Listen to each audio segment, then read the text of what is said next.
आप लोगों का ट्रायल जो है हर सोमवार को फिक्स है, ठीक है। अभी जब तक आपका रिटर्न नहीं हो जा रहा, कांस्टेबल का रिटर्न नहीं हो जा रहा, तो हर सोमवार फिक्स है। ट्रायल आपके कंपटीशन के डर को निकालेगा और आपके अंदर चाहे लिखित परीक्षा हो चाहे शारीरिक परीक्षा हो, दोनों के अंदर एक कंपटीशन की भावना लाता है, प्रत्यक्ष रूप से और अप्रत्यक्ष रूप से। हमेशा जिस तरह से अपन रिटेन की प्रिपेयर करते उसी तरह हमें फिजिकल के लिए भी प्रिपेयर होना पड़ता है। सबसे पहले हमें अपने माइंड को इतना कॉन्फिडेंट रखना है, आसमान से ऊंचा रखना है कि मुझे ट्रायल देना ही है। अक्सर मैं देखा हूँ कि कुछ लोग दौड़ते हैं, पहला राउंड मान लीजिए एक उदाहरण 1600 मीटर, पहला राउंड दौड़ेंगे अच्छे से, दूसरा राउंड दौड़ेंगे अच्छे से, हो सकता है कंपटीटर आपका और अच्छा मिल गया हो, उसका नाम चलता हो कि बहुत अच्छा दौड़ता है ये, 4 मिनट 30 सेकंड में दौड़ता, 4 मिनट 40 सेकंड में, ऐसा आपने सुना है, देखा नहीं कभी। ऐसा आप सुन करके दूसरे राउंड में आप किनारे हो जाते हैं कि हम इसकी बराबरी नहीं कर पाएंगे। ये आपका कंपटीशन का डर आ गया वहाँ पर और आपने क्विट कर दिया। ठीक है, आप 5 मिनट 30 सेकंड 4 मिनट 30 सेकंड आप उसके साथ नहीं दौड़ सकते। अगर उसके साथ लगे रहेंगे, पीछे पीछे भी आएंगे, तो कितने सेकंड आप पीछे उसको, वह आपसे कितने सेकंड आगे रह सकता है? ज़्यादा से ज़्यादा 10 सेकंड, 20 सेकंड, 30 सेकंड। अगर 30 सेकंड भी आपको कम किया, यानी 200 मीटर आपको पीछे किया। 200 मीटर कभी पीछे नहीं होता कंपटीटर जो 2 राउंड 3 राउंड आपके साथ चढ़ के दौड़ा है, यानी कंपटीशन की भावना से दौड़ा है। अगर आपका 5 मिनट भी टाइम आ गया उस अच्छे दौड़ने वाले के साथ में, उस अच्छे दौड़ने वाले के कारण, तो क्या नुकसान है आपका? पिछला टाइमिंग तो आपका टूट गया उसके कारण। हम ट्रायल लेते हैं तो मेरा मकसद ये नहीं कि आप फर्स्ट सेकंड थर्ड ही आएँ, ऐसा मेरा मकसद नहीं। हमारा मकसद है कि आपके अंदर कंपटीशन की भावना आए, आपके अंदर एक कंपटीशन की आग होनी चाहिए, लड़ने की मानसिक क्षमता होनी चाहिए। आप जब थकें तो थकने के बाद अपने टेक्निक को ख़ास तौर से याद करें कि हम थक क्यों रहे हैं। हमारी ऐसा तो नहीं कि हमारा घुटना पंजा बाहर की ओर जा रहा है, हमारी बॉडी बैठ चुकी है, या बॉडी हमारी जंप नहीं ले रही है, या पूरा एड़ी पड़ रहा है। इन सारी चीज़ों पर आप ध्यान दीजिए। साथ ही आप अपने से आगे दौड़ने वाले कंपटीटर की ओर ध्यान दीजिए। आप भीड़ में दौड़ रहे हैं तो भीड़ में दौड़ने का मेन कारण यही है कि आपके अंदर एक कंपटीशन की भावना आए कि हमें आगे वाले को हराना है। अकेले नहीं दौड़ना है, अकेले किसी की क्षमता नहीं होती। हुसैन बोल्ट जी की मैंने एक स्टोरी बताया था। हुसैन बोल्ट जी और उनका एक कंपटीटर था, उनका दोस्त। हुसैन बोल्ट जी की उम्र कितनी थी? 22 साल। और उनका जो कंपटीटर था, क्या नाम है? हाँ, जैकलिन। उनकी उम्र थी 36 साल। एथलीट अमूमन ज़्यादा से ज़्यादा 20 से 25 साल 30 साल अधिकतम चलता है, उसके बाद उसकी स्पीड लगभग ना के बराबर हो जाती है। मगर 36 साल उनको इसलिए लग गया कि मुझे उसेन बोल्ट जी को हराना है एक दिन, इसलिए।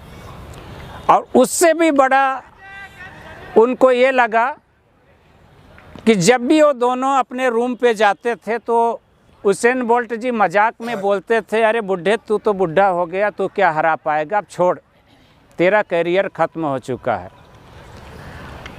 मुझे हराने के लिए अगला जन्म लेना पड़ेगा। इस तरह से उसको दिमाग पे देते थे। वो हंसी हंसी में उस चीज़ को नज़रअंदाज कर देते थे,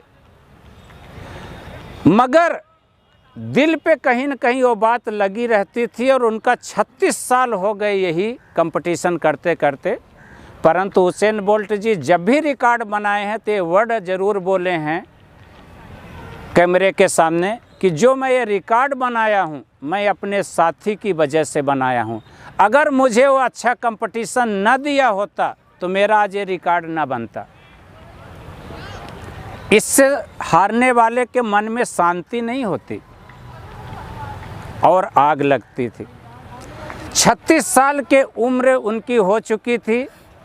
उसेन बोल्ट जी का आखिरी रनिंग थी, आखिरी अंतिम रनिंग थी कि अब संन्यास लेना है, आज मुझे बेस्ट से बेस्ट परफॉर्म करते हुए संन्यास लेना है। उस दिन पूरा विश्व की नज़रें गड़ी थी कि आज कौन सा रिकॉर्ड बनाएंगे उसेन बोल्ट जी।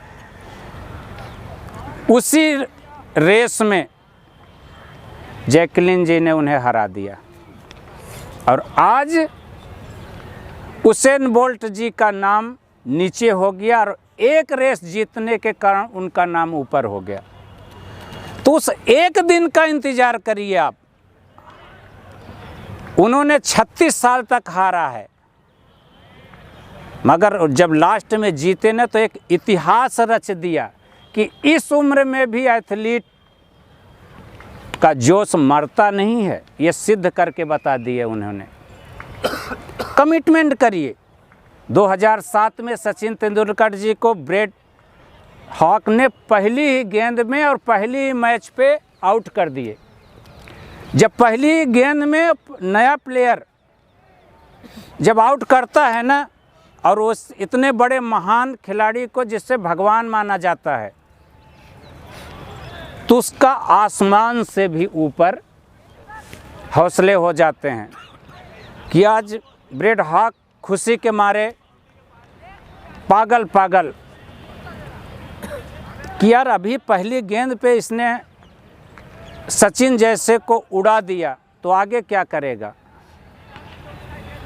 और हराने विकेट गिरने के बाद जब जानते हो कि बॉलर किस तरह से प्रतिक्रिया व्यक्त करते हैं, सारी प्रतिक्रियाएं सचिन जी के सामने उसने व्यक्त किया। खुशी खुशी उस बॉल को लेकर के जब वो रूम पे जाता है सचिन जी से कि सचिन जी आज मैंने आपको हराया, मैं चाहता हूं कि पहली बॉल पे मैंने आपको आउट किया और आप कुछ एक लाइन लिख दें इस बॉल पे और जिससे मैं इसको सजो के रखूं जीवन भर, और मैं ये सुनहरा दिन हमेशा याद रखूं और हम आगे की ओर बढ़ें। सचिन जी ने उसमें लिखा, ये दिन अब कभी नहीं आएगा, ये दिन अब कभी नहीं आएगा, यानी कहने का मतलब अब तू मुझे कभी जीवन में आउट नहीं कर पाएगा। उसके बाद 32 मैच हुए, one day, 2020 test match. Brad Hogg के लिए अच्छे से अच्छे कोच लगे कि नहीं, ये कमिटमेंट को फेल करना है। जो इसने सचिन जी ने कमिटमेंट दे दिया है कि ये दिन कभी नहीं आएगा। अच्छी तैयारी करा, अच्छी प्रैक्टिस किया ब्रेट हॉक ने अंतिम समय तक भी ब्रेड हॉक ने सचिन जी का विकेट नहीं ले पाया। तो अंदर से कमिटमेंट इस तरह आपको करना चाहिए, और कमिटमेंट करने के बाद आपको तैयारी भी उस तरह से करनी चाहिए। नहीं कि कमिटमेंट मैंने कर दिया कि एक जैसे बंदा आया था सत्यम, मेरे को लिख के दिया पर्ची, मैं उसको अपने डायरी में फ्रेमिंग कर दिया हूँ कि मुझे 4 मिनट 30 सेकंड में दौड़ना है। तो मैं फ्रेम कर दिया कि इसके अनुमान को मैं पूरा करूँगा। हम 31 नहीं मनाएंगे, हम 1 तारीख मनाएंगे। हम 31 जो दोस्तों के साथ हम नहीं मनाएंगे, हम इंजॉय नहीं करेंगे। हम 1 तारीख को नए साल के